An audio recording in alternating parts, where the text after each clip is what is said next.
नमस्कार सबैजनालाई। मैले एउटा छोटो जानकारी र अनुमान लिएर आएको छु।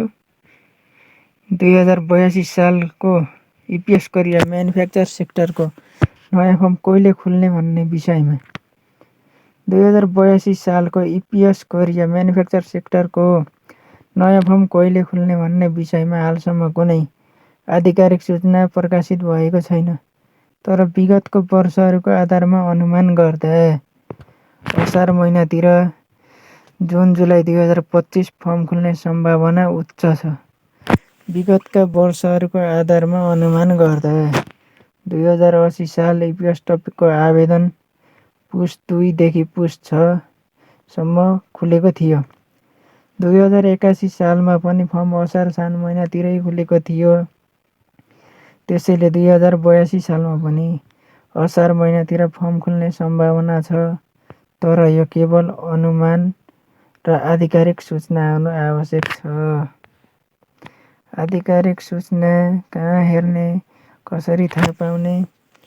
आधिकारिक सूचना हेर्नका लागि इपिएस कोरिया सम्बन्धी आधिकारिक सूचना र जानकारीहरू थाहा पाउनको लागि निम्न वेबसाइटमा गएर हेर्न सकिन्छ।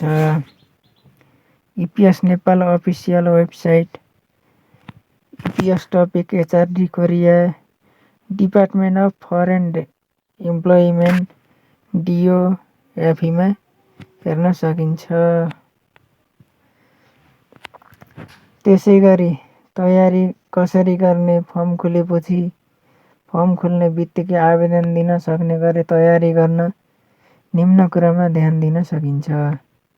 पासपोर्टहरू तयार गरेर राख्ने, हालसालै खिचेको पासपोर्ट साइजको फोटो पनि तयार गरेर राख्न सकिन्छ।